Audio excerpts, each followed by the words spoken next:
Hello, hello, hello. Welcome back to Joe Daddy's Garage.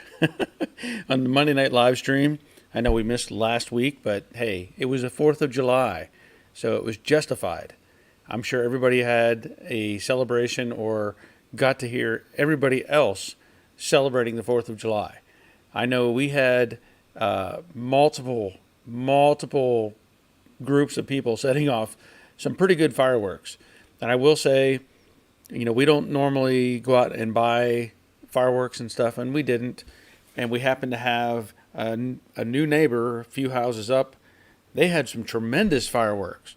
They were rocking the house. I mean, I don't know where they got their stuff, but it was pretty impressive. So I hope you all had a good 4th of July celebration, celebrating America's independence, right?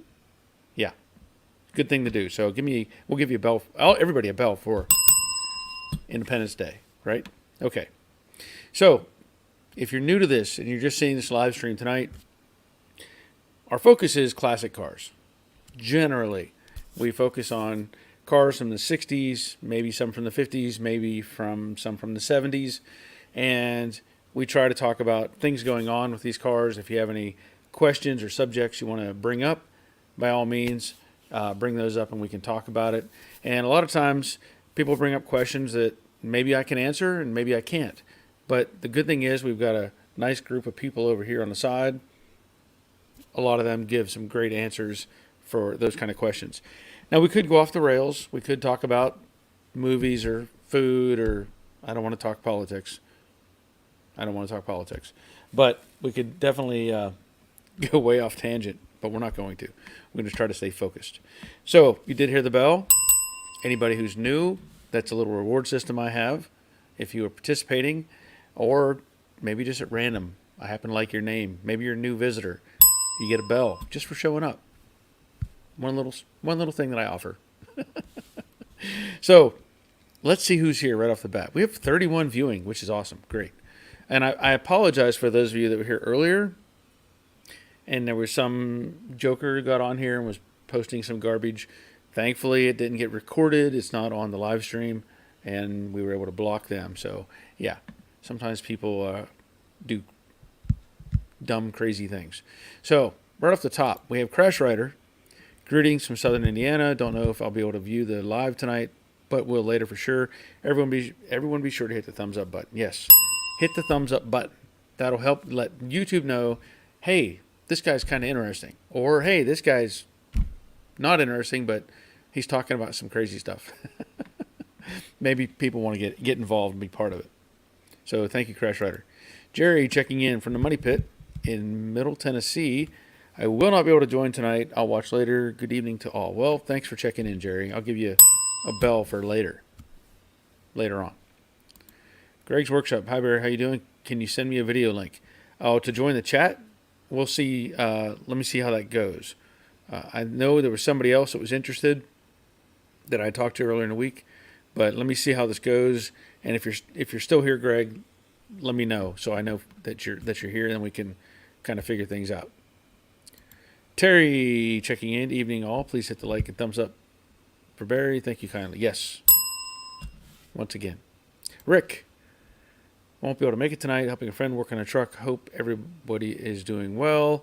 And he says rust really sucks. Yes. Yeah. I mean, I'm not giving the bell for the rust, but for the fact that, yeah, rust really sucks. You're right. Ed Cucciarella. Hope all are doing well. Glad you're here, Ed. Troy Justin. Hey, from coastal Georgia. I love our Monday chats. I kind of do too, Troy. I've gotten used to having a good group of people show up here.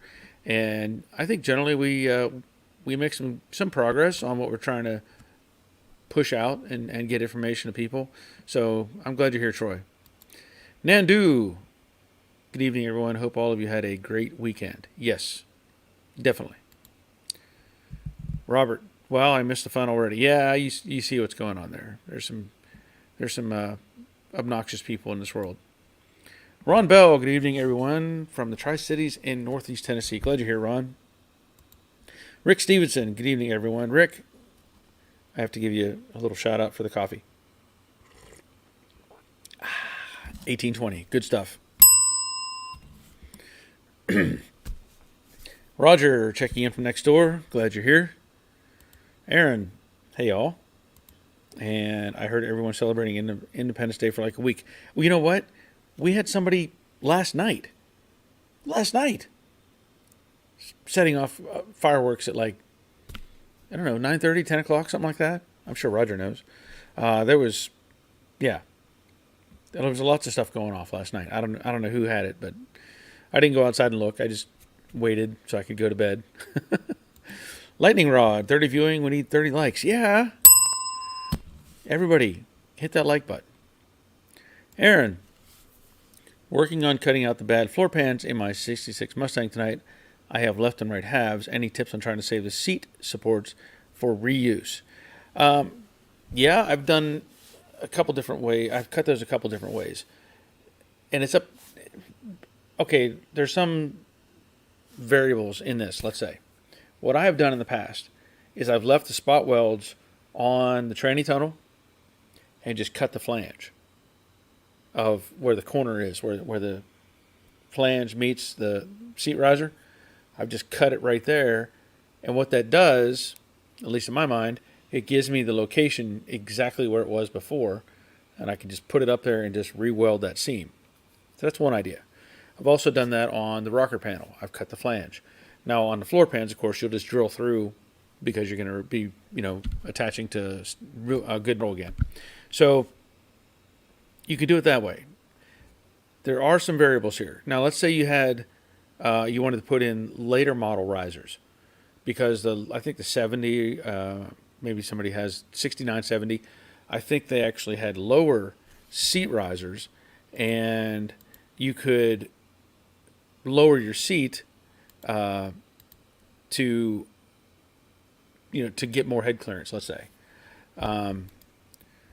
So you may want to consider that. If you're going to buy those, then you don't really worry about what you have existing. So that's a good question, though. That's a good question. Yeah, got some clowns over there. Yeah.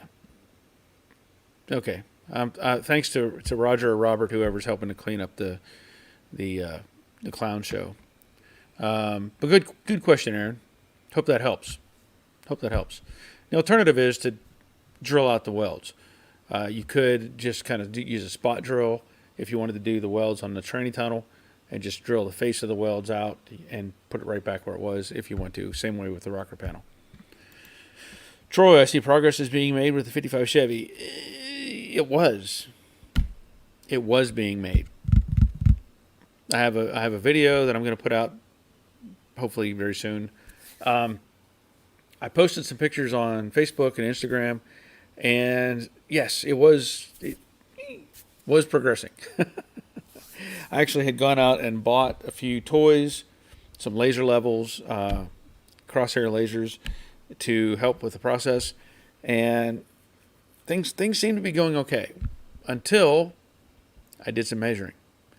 And I measured it myself. I had Roger help me measure it. I had the owner come over and measure with me.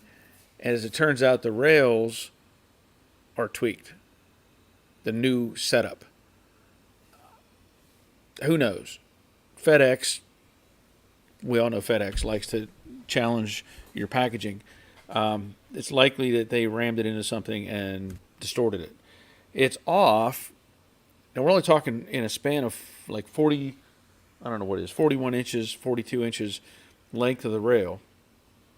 So in that distance, corner to corner, crisscross, it's off 3/4 of an inch. 3/4. Which if you're doing that over a longer span isn't so bad. You can tweak. And if you move one 3/8 of an inch, you actually move the other one 3/8 of an inch to correct that offset. This thing is, it's welded and it's short. So I contacted the company and I told them, I said, hey, I sent them pictures of the measurements, told them what I thought was going on, and I'd sent the email, and they called me today and said, pack it back up and we're going to send it back. So, you know how I feel about that. I've been waiting, for the parts to get here, finally get rolling on it, and now everything's going back. The whole suspension kit. In fact, it's all there behind me now, all bolted back together, because I did take everything apart so that I could just work with the rails and not have the whole bulk to try to lift up into place, which makes sense. Not happening. So now I get to wait some more. Now it's not the owner's fault. I'm sure it's not I would hope it's not the manufacturer. Everything looks like it was built on a jig, like it should have been, but something's off. And maybe it was them. I don't know. But they want me to send everything back so they can measure it and figure out what's going on. They may end up having to build a whole new snout or whatever you want to call it, nose. I don't know. So there was progress. Not anymore. Charlie checking in. Hello all. Glad you're here. Dale. Hello all from hot Central Valley, California. Yeah. It's definitely been a challenging couple of weeks, I know, or actually probably a month. I know Robert's been suffering with a lot of heat. We've actually had some good weather as far as heat goes. We had rainfall and overcast. That's helping keep the temperatures down somewhat. And I will say, for those of you that remember, I don't know where I'm pointing here. Hold on. At the door, right? You know, I made a video, I know I made a video of putting up tarps on the front of this door. I was in here yesterday, and it was 10:30 in the morning or 11 o'clock or something, and I could just feel the heat coming off this door. It was a clear day, and so I checked the temperature. It was 107 degrees on the door. I went out and threw my tarps up, and within 3 minutes, it dropped the temperature down to 94, and then within 10 minutes, it was down to like 84. So what a difference those tarps make just blocking off the door. But yeah, it's been hot. David and Cheryl, give you a bell for being here. Hello, Barry. Just Cheryl. I am here. Glad you're here, Cheryl. Hope you're doing well. Jerry, hi, yes, Barry, howdy, y'all. It was my fault. Robert missed the spam. Sorry. Oh, that's okay. Well, I mean, it's all right. I don't understand what's wrong with people. You know, they can't just live a life. They have to have issues, bringing their personal issues into our lives, right? Yeah. I'm sure Robert's over there blocking I'm seeing all kinds of. Whew. Yeah, I'm sorry, Robert and Roger. I'm sure you're going to town on this. I don't know how else to stop them. Thanks for the help. David Stenseth. That's a new name. Give you a bell. I haven't seen that name before. Anyone have experience with lizard skin, SC and IC? I don't know exactly what SC and IC stand for, but I'm assuming like inside, interior, and exterior. I don't know. I have used lizard skin once in the past on a project car we did at the body shop, and it worked. I mean, it worked. I think we may not have prepped it as well as we should have, and some of it had come loose and had to be resprayed. But I have not used it since then, so I don't have any good input. Maybe somebody else does. Good question, though. Thank you, David.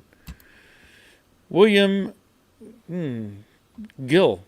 I'm just going to say Gill. I don't know how else to say that. Howdy from Georgia, brother. Climb to glory.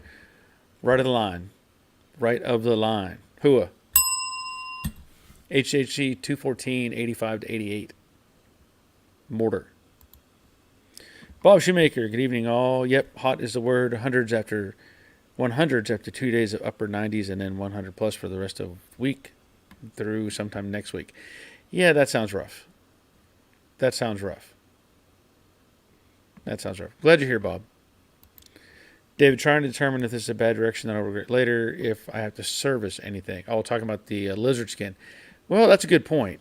That is a good point. Hopefully, you don't. But that is a good point. Let's see. Doug, good evening. Any ideas on what to use on fiberglass wheel fender flares where the fiberglass hits the metal arch? I do not want the fiberglass to seam. Thank you, Doug from New York. That's a good question. That is a good question. So you don't want a fiberglass to seam. What are you working on, Doug? Are you doing like a customized fender on a Mustang, or are you doing something on a truck? Um, Fiberglass wheel fender flares where the fiberglass hits the metal arch. I don't know what they offer, and I'm assuming it's a kit of some sort. I don't know what they offer to put that in place. Um, so, like, give me a little more information as to what you're working on. Ugh, all these sickos out there. Dawn, hello all you good folks from sunny Portland. 98 today in Portland. Holy cow, that's pretty hot, Dawn. I hope you stayed inside. Yeah.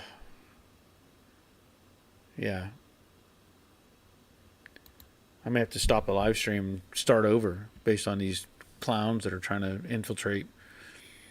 David, any recommendation on adjustable strut rods? What makes a superior inferior design? Well, adjustable strut rods. Are you talking like for a hood? Is that what you're implying? Or where are you using it? I guess is probably the question. I don't know if I have a good answer for that. Good question though. We'll continue that on. David and Cheryl, it is hot here in Missouri. Yeah, I'm sure it is. I'm sure it is. Robert, having a hard time keeping up tonight. Yeah, I'm sorry about that. I don't understand where these are coming from. I'm tempted just to stop the stream and start over. Just, I don't know what's wrong with these people. I really don't. Aaron, do you have subscriber only chat mode turned on? No, I don't. And I don't know that's even an option on this stream. With the StreamYard. So I like to get other people involved. And I don't know how to. Good grief. I don't understand how they're getting in here.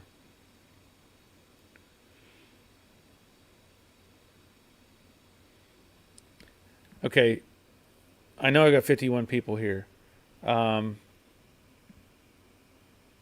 I don't know what to do with this. William, is there an issue with lizard skin trapping moisture between it and the metal in humid climates like the South? There shouldn't be. Lizard skin should create a bonding seal.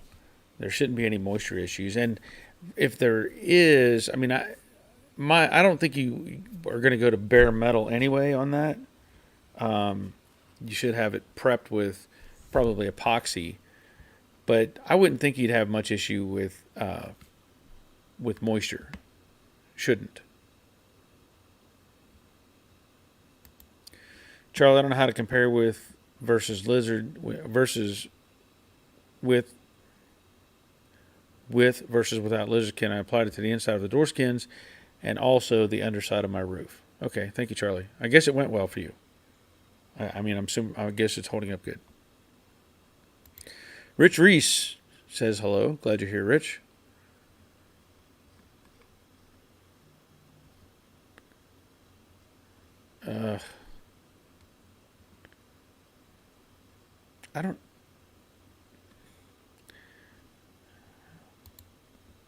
Randall, I can't. There's nothing I don't know what to do because it's posted. It's live on YouTube right now. And I don't know if all that stuff would show up or not during the thing. I don't know. I don't understand how they're. I mean, we've been blocking it.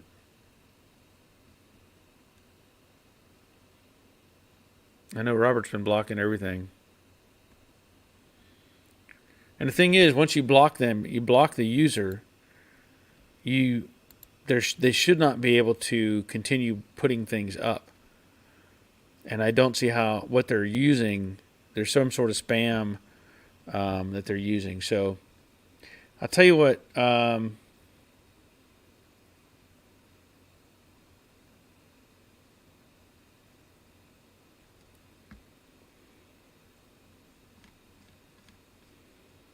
I may just have to. I may just have to stop the stream because these people are trying to ruin the show.